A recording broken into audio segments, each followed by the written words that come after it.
get the 2023 Clownfish comic books, including Crimson Ren Volume 1 and previously on Clownfish TV.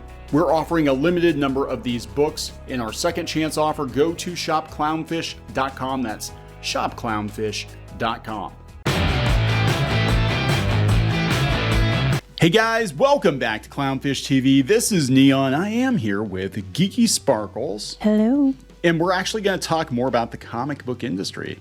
We're going to talk about manga, which is making up the bulk of the sales. Oh, shocker. Surprise. For the Western comic book industry. And it was Comic-Con this weekend, and some interesting news came out from Dark Horse. According to Deb, I think it's Deb Aoki, who used to write for Comics Beat, Dark Horse came out and said that manga is only 1% of their output at Dark Horse, but it represents 66% of their sales.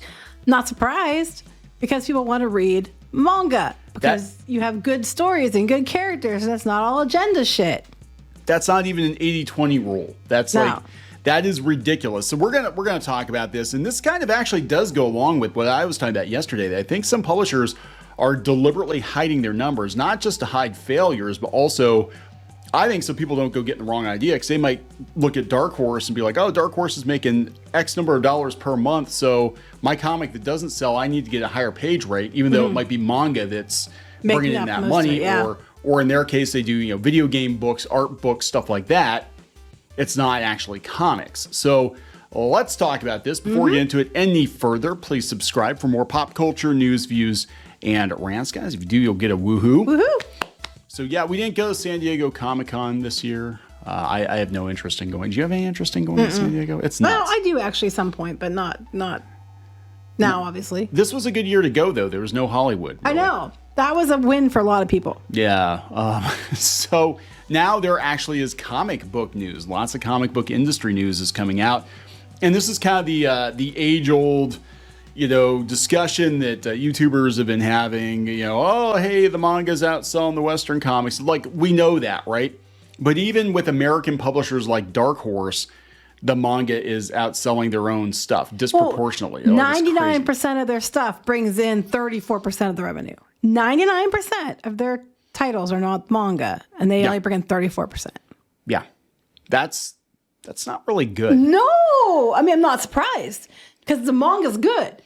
The manga is good. And actually, Dark Horse was one of the first companies that produced manga. And I remember, I remember when they came out with the Star Wars manga back in the 90s, and they flipped it. They used to sell flipped manga. They used to flip it because, left to right. Right. And it was weird because it was like all these scenes from Star Wars, but everything was in reverse. And I don't think I ever got to Empire Strikes Back, but I'm like, does Luke lose the opposite hand? Does he lose the left hand instead of the right hand? I don't know.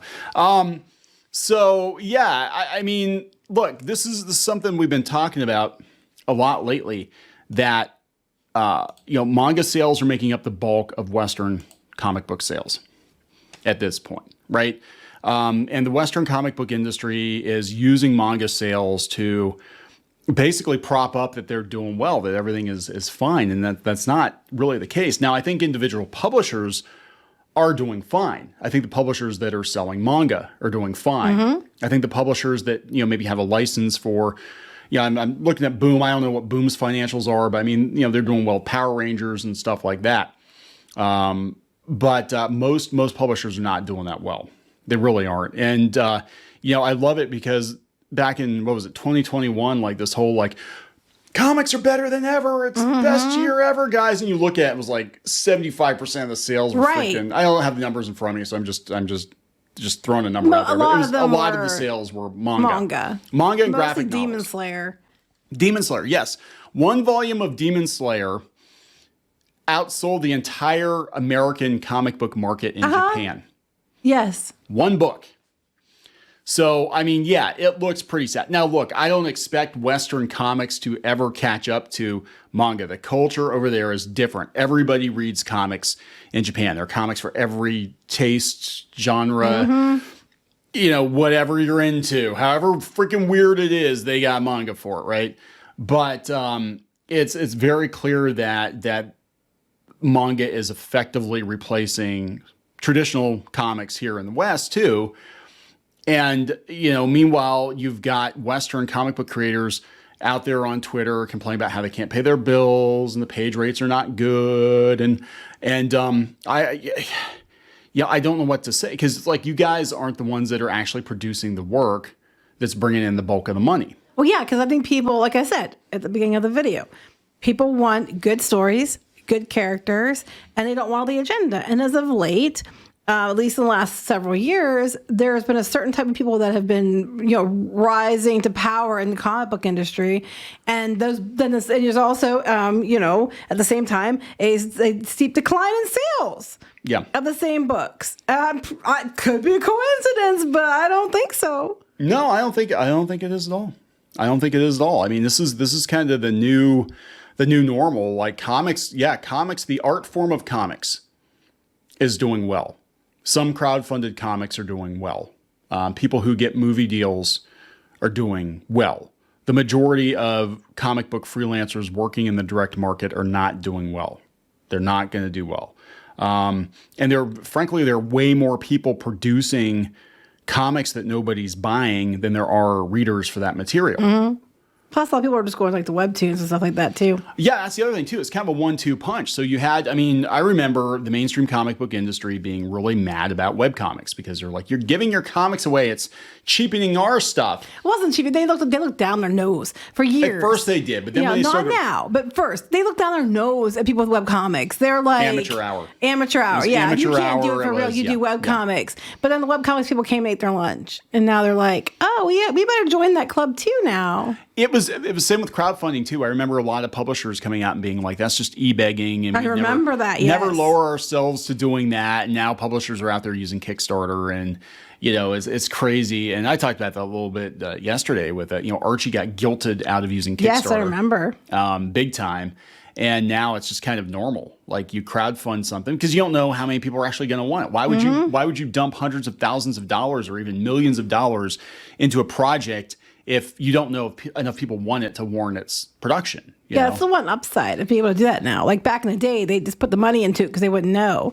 Now you kind of can have a litmus test of what you need. Could you imagine if they're like, hey guys, do you want to see another volume of Demon Slayer? Let's throw that up on Kickstarter and see what happens. In that case, they wouldn't need to. The servers burn down, They don't need to. That's just it. But yeah, I mean, it's exciting in the fact that people are still reading comics, right? Obviously, people are reading comics. People are reading a lot of comics. And I've heard this from, we have friends over at Udon. In fact, they just picked up a couple of more licenses here. And, they're saying the same thing. Like manga, the demand for manga, they cannot keep up. It's absolutely insane. But, you look at these other publishers and it is like a night and day difference. It's like you've got the manga publishers eating a lobster and steak dinner, and then you've got the people working for these other Black Mask and whatever other little hole in the wall publishers out there, and they're like, I didn't get my rent money this month because my publisher went out of business and I don't know what's going on. It's like, I'm sorry, but it's so weird because they were all cheerleading. They're like, comics are great, guys. Manga's fantastic. I'm like, yeah, and you guys are not getting a cut of any of it. You're not getting a cut of any of it. Sorry, I was distracted because I liked the dress. I'd wear the dress. I liked the couch. I'd use the couch. I would tell you something like that. Let me paint my nails. You want to paint my nails? I'll paint your nails. You can lay like that on the couch. Yeah, I don't want him to paint your nails. I'm just saying. I like everything about this. Okay. If I get a suit, I would wear that dress if I would look good in it. Yeah, totally. Okay. All right. Well, there we go. I'm sorry, I was distracted. Now we know. It looks so fun. This book looks fun. It does. I mean, I get they're like they're like supposed to be drawing it or whatever, and to me that looks fun. Anyway. Yeah. So I mean, everybody's kind of getting in on it. I said yesterday in the video, if we were going to get serious about publishing comic books, and we wanted to sell a lot of comic books, and it was all about the volume of copies sold. Just saying, I would go out and I would find a decent manga that maybe has not been licensed yet. That's going to be very hard to find because everybody's scrambling, to snatch up everything.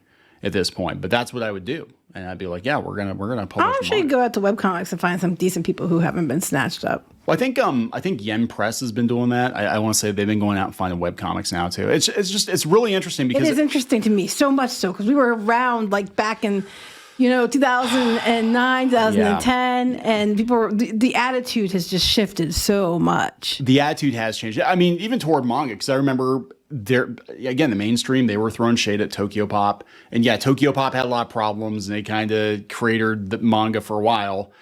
But webcomics and manga and all that stuff was considered below the fine art of Marvel and DC comics. Like Marvel and DC were elevated to this whole other level. Yeah, have you seen the art in Marvel and DC lately? Yeah. I'm still haunted by that She-Hulk thing. Oh my God. Well, okay, so it's weird because a lot of the people working at Marvel, or at least writing at Marvel right now, actually started out in webcomics.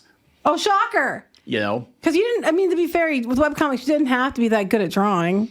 I mean, like, no, you can be, yeah. N.D. Stevenson. Sorry, Mona might be good, but the art wasn't. Stevenson was did a couple of Marvel books too, So, I mean, it was just kind of a weird thing. Now they kind of look at the audience and they're like, well, if you got a huge webcomic audience or a huge YouTube or whatever, we'll hire anybody at this point, except people that want Well, as long as they're the right kind of person. They won't hire anybody. If you're white, straight, and male, you probably are still going to have trouble. So it's just, I mean, it is kind of like, I'm sad to see Marvel and DC and the direct market in the state it's in right now. But I can't say across the board that comics are failing. Comics are, the comic book art form is not failing. This stuff is not failing. It's selling like gangbusters. Western comics and webtoons. Only certain types. Like if it's like a hybrid novel, and for Scholastic or something, where it's going out to every school, that's not the same thing. Like now they're trying to roll those numbers in too. And it's that's not true. The same that's thing. True. Meanwhile, the guy who did Diary of a Wimpy Kid showed up at Baltimore and they put him in a back corner thinking no one would come. You talk about that story.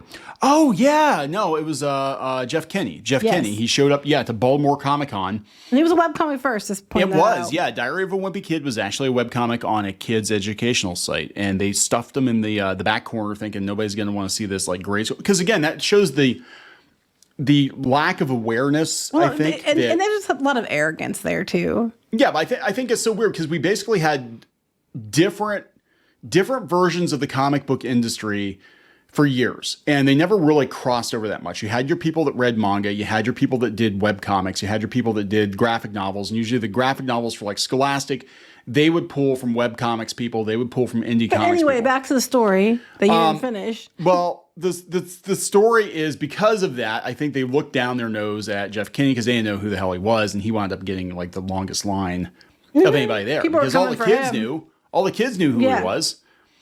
And this has happened time and time again. We've seen people that are, I remember going to New York Comic Con and they had the guy that did Homestuck. I think he was at the Namco booth.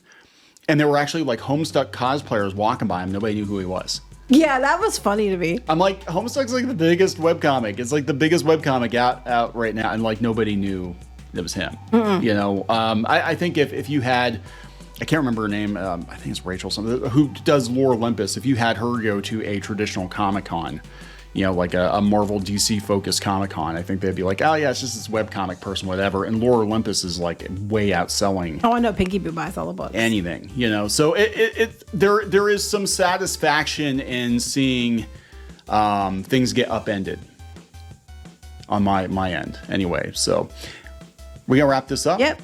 Okay, so there we go, guys. That's coming directly from Dark Horse. 1% of their output represents 66% of sales. We're going to wrap it up. Please subscribe for more pop culture news, views, and rants, and we'll talk later. Bye. Help support the channel. Go to thereef.support and get early access to podcasts, videos, and other content. That's thereef.support.